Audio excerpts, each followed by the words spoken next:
जी, तो बेटे हम लोग ट्रांसलेशन स्टार्ट कर लेते हैं, ठीक है। अभी जो मैंने हाफ चैप्टर आपको पढ़ाया है उसकी ट्रांसलेशन देख लेते हैं। तो राइटर क्या कह रहा है जी, राइटर कहता है कि 20 साल पहले जो है ना जिगिन्स नामी एक शख्स जो है ना वो मेरा वाकिफ़ था, और उसको ना सेहत बरकरार रखने की बहुत आदत थी। और वो क्या किया करता था, वो हर रोज़ जो है सुबह सवेरे ठंडे या पानी से गुस्ल करता था, नहाता था, और कहता था कि इससे मसाम खुल जाते हैं। और जब वो ठंडे पानी से गुस्ल ले लेता था तो उसके बाद फिर वो गर्म स्पंज से जिस्म को मलता था, फिर वो गर्म पानी का जो है ना क्या करता था, नहाता था गर्म पानी से, स्पंज से, और कहा करता था इससे मसाम बंद हो जाते हैं। वो ऐसा बन गया था कि उसको यानी कि ये फ़ील होता था कि उसकी मर्ज़ी से ही मसाम बंद होते हैं और उसकी मर्ज़ी से ही मसाम खुलते हैं। अच्छा, जिगन्स जो है वो क्या करता था, कपड़े बदलने से पहले वो रोज़ खिड़की के सामने आ जाता था और आधे घंटे तक खड़ा होकर बड़े गहरे गहरे सांस लेता था और कहता था कि इससे मेरे फेफड़े खुल जाते हैं, फैल जाते हैं। और हालांकि वो ये काम जूतों की दुकान पे भी कर सकता था, और वहाँ पे जो जूता खुला करने के लिए जो होते हैं ना आले, कभी आपको जूता तंग हो जाए, मुंची के पास भी जाए, उनके पास इस तरह की चीज़ें होती हैं, औजार वगैरह, जिससे वो जूता खुला कर सकते हैं। तो यहाँ पे अज़राह मज़ाक जो है ना, यहाँ पे ऑथर क्या कह रहा है कि वो अपने फेफड़ों को उन जूता खुला करने वाले आलों से भी खुला कर सकता था, लेकिन उस तरीके से उससे कोई मुशक्क़त नहीं ना करना पड़ती। और वैसे भी आधा घंटा सांस लेने में कौन सी मुशक्क़त, यानी कि इस पर तंज कर रहा है। और फिर बता रहा है कि वो बनियान पहन के यानी अंडर शर्ट्स बनियान वगैरह पहन के वो अपने जो आपके पास डॉग्स वगैरह होते हैं ना, जैसे वो कभी इधर आपने डॉग्स वगैरह को लॉट पॉट कुत्तों को होता हुआ देखा होगा, कभी इधर कभी दाएं कभी बाएं, कभी सीधे कभी उल्टे। तो बिल्कुल ये भी बंधे हुए कुत्ते की मानद कभी गिरता था और सैंडो की तरह वर्जिशें किया करता था, और वो कभी सीधा होता, कभी उल्टा होता, कभी पुश्त पे लेटता और कभी ऊपर की तरफ हो जाया करता था। और फिर राइटर आगे मजाक उड़ाते हुए, उसकी हरकत की मजाक उड़ाते हुए कहता है कि वो उसको कहीं पे भी एक जो है ना कुत्ते की नौकरी आराम से मिल सकती थी, यानी वो हरकतें उस किस्म की करता था। और ज़्यादातर वो जो अपना काम था वो इसी किस्म की कामों में, हरकतों में खर्च कर दिया करता था, वेस्ट कर दिया करता था। दफ्तर में भी क्या होता था कि जब उसको फारिग टाइम मिलता था तो क्या करता था, अपने पेट के बल, स्टमक के बल लेट जाया करता था और अपनी जो उंगलियों के पोर होते हैं उसके बाद उठने की कोशिश करता था। और अगर इस तरह वो उठ चाहता तो फिर वो कोई और तरीका अख्तियार करता, मतलब अपने आप को चैलेंज करता था कि जब तक कि वो नाकाम ना हो जाता फिर वो ट्राई करता रहता था। और फिर दोपहर के खाने तक जो वक्फा होता था उसमें यही वाली हरकतें करता रहता था और मुकम्मल हंसी खुशी से आराम से वही हरकतें करता था, उसे किसी चीज़ की परवाह नहीं थी। और शाम के टाइम पे वो क्या करता था कि लोहे की सलाखें, डम्बेल्स और कैनन बॉल्स वगैरह जो है वो उठाया करता था, ठीक है। और वो बिल्कुल ऐसे उठाता था जैसे छत तक ले जाया करता था और जैसे दांतों के साथ लटका दे। और इस तरह की काम करने से ज़रा धड़ाम धड़ाम की आवाज़ें काफ़ी दूर तक भी, आधे मील से भी इंसान सुन सकता है, लेकिन उसे अपनी ये हरकतें बहुत पसंद थी। और अपनी आधी रात को भी वो अपने कमरे में इधर उधर लटकने हुए गुजार देता था और ये कहता था कि उसका दिमाग ऐसा करने से साफ़ हो जाता है। और जब इसका जहन मुकम्मल तौर पे साफ़ हो जाता था फिर वो बिस्तर पे लेट के सो जाता था और सुबह उठ के फिर अपना जहन दोबारा साफ़ करने लग पड़ता था। तो उसके बाद फिर क्या है, जिगन्स बताता है ऑथर कि जिगन्स अभी मर चुका है, यानी कि वो बेशक इस काम को, यानी कि हेल्थ मेनिया, ये जो पागलपन है सेहत का, इसका बेशक वो जो है ना आगाज़ करने वाला था, उसका वो पायनियर था, लेकिन जो है इसने ख़ुद को डम्बल उठा उठा के आखिरकार टाइम से पहले ही मार डाला। और इब्तदाई नौजवान, जब आपने देखा होगा ना, लड़के भी जो यंग वंस होते हैं उनको बहुत ज़्यादा जवानी के शुरू में नई नस्ल को अपनी एक्सरसाइज का और बॉडी बनाने का बहुत ज़्यादा शौक़ होता है, और कोई भी लोग नई नस्ल को मुकम्मल तौर पे उनकी इस आदत से हटा नहीं सकते। लोगों को बिल्कुल ही सेहत का जुनून उनके सर पे सवार हो गया है और एवं खाम खा में वो अपने आप को परेशानी में डाले रखते हैं।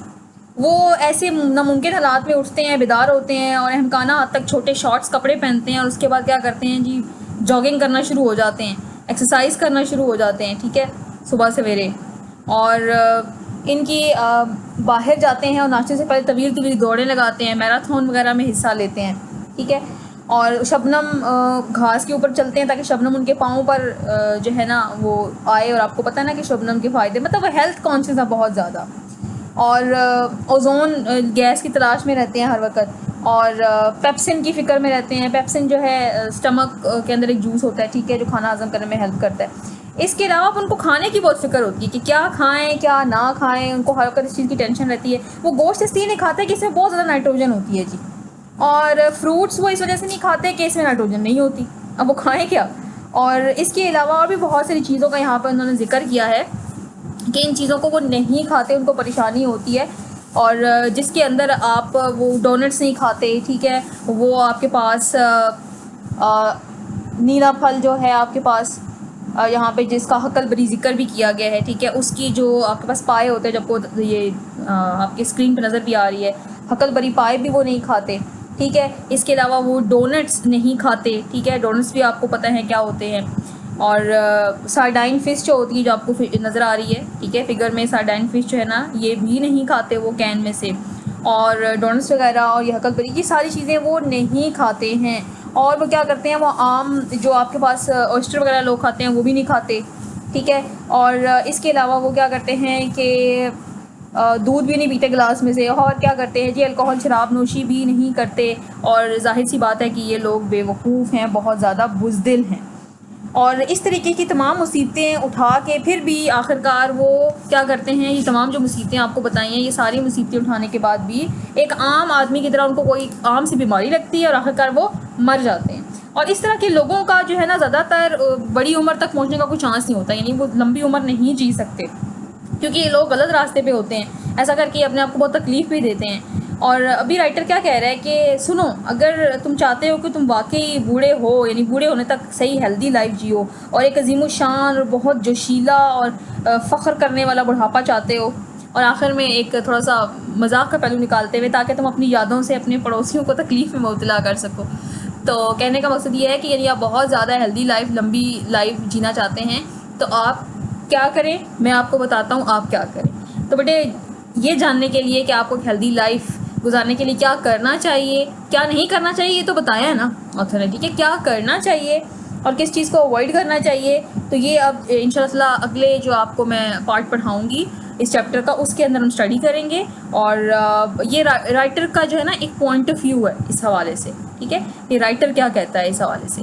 राइटर का मकसद यहाँ पे सिर्फ ये चीज़ इंडिकेट करना है कि आप चीज़ों को ऑब्सेशन की हद तक आगे मत ले जाएं, आप उनको पैशन की हद तक रहने दें, नॉर्मल दरमियाने तक रखें, और उसके बाद इतना ज़्यादा एक्सट्रीम तक नहीं जाना चाहिए। क्योंकि जो आपके पास पैशन होता है वो तो चले ठीक है, लोग एडमायर करते हैं, लेकिन जब वो चीज़ ऑब्सेशन बन जाती है, हद से ज़्यादा बढ़ जाती है, तो फिर लोग आपको अजीबोगरीब समझना शुरू हो जाते हैं, बल्कि वो चीज़ आपकी हेल्थ के लिए भी नुकसानदेह साबित होती है। तो यहाँ पे ऑथर आपको इंशाल्लाह अभी आप आइंदा आने वाले सतूर में, आइंदा आने वाले पैराग्राफ्स के अंदर देखेंगे कि राइटर क्या आपको अपने लिहाज से, अपनी थिंकिंग के अकॉर्डिंगली आपको क्या सजेस्ट करता है कि आपको क्या करना चाहिए, ठीक है। अब यहाँ पे एक चीज़ मद्देनज़र आपको ज़रूर रखनी चाहिए कि ये चैप्टर पढ़ के बिल्कुल ही इजी नहीं हो जाना चाहिए, कि बिल्कुल ही हेल्थ कॉन्शियस नहीं होना चाहिए, क्योंकि ये राइटर आपको पता है एक ह्यूमरिस्ट है बेसिकली, और ये हर वियर्ड चीज़ और ऑब्सेसिव लोगों का थोड़ा सा इसने मजाक उड़ाने की कोशिश की है। तो यहाँ पे कुछ लोग जो हैं जो हेल्थ कॉन्शियस होते हैं और उनको फॉलो करना भी चाहिए उस चीज़ से। जैसे आजकल देखें आप, कोविड-19 का चल रही है चीज़ें, तो आपको हेल्थ कॉन्शियस ज़रूर होना चाहिए, लेकिन हद से ज़्यादा ऑब्सेसिव नहीं होना चाहिए। हेल्थ को आप पैशन ज़रूर बनाएं, बट उसको ऑब्सेशन नहीं बनाना चाहिए, ठीक है। तो जैसे फॉर एग्जांपल बिल्कुल ही आप लोग अगर माहौल से या एनवायरनमेंट से इंटरेक्शन नहीं रखते हैं, तो फिर क्या होता है कि आपकी इम्यूनिटी डेवलप नहीं हो पाती, और भी इस तरह की बहुत सारी बातें होती हैं। तो क्योंकि ये राइटर जो है ना एक फिजिशियन नहीं था, एक हेल्थ एक्सपर्ट नहीं था, एक न्यूट्रिशनिस्ट नहीं था, तो 100% इसकी बातों को हम रिलायबल कंसिडर नहीं कर सकते। हम सिर्फ इसको एक प्रोज का या एक नसर के एक चैप्टर के तौर पे लेंगे, ठीक है, और इसके हम उसलूब को देखेंगे, ये बात कैसे करता है, मजाक कैसे उड़ाता है, हम इसको उस वे में लेंगे। और दूसरी बात है, बहुत सारी बातें ये ठीक भी कर रहा है, लेकिन इसका अपना पॉइंट ऑफ व्यू है। बेसिकली तो ये इकोनॉमिक्स का एक प्रोफेसर था ना, ठीक है, बायोलॉजी या फिर इस तरह की चीज़ें या हेल्थ से रिलेवेंट तो इसकी एक्सपर्टीज़ नहीं थी, लेकिन इसके कहने का अंदाज़ और ये चीज़ों को हम फॉलो करेंगे। लेकिन एक चीज़ जो इसकी बहुत अच्छी है कि आपने ऑब्सेशन नहीं बनाना किसी चीज़ को। ऑब्सेशन या किसी भी चीज़ के अंदर जाती होती है वो बुरी होती है। तो बेटे इंशाल्लाह जो नेक्स्ट चैप्टर होगा, जो नेक्स्ट पार्ट होगा इस चैप्टर का, उसके अंदर हम डिटेल में देखेंगे कि आखिर ऑथर हमें क्या कहना चाहता है, कि हमें क्या क्या चीज़ें करनी चाहिए। जैसे अभी लास्ट आपने पैराग्राफ में देखा भी, इसने कहा कि क्या आप वाकई बूढ़ा होना चाहते हैं, तो अब ये आगे बताएगा। तो बेटे thank you for your time and your attention. जज़ाकल्लाह खैर। अस्सलाम वालेकुम वरहमतुल्लाहि वबरकातुहू।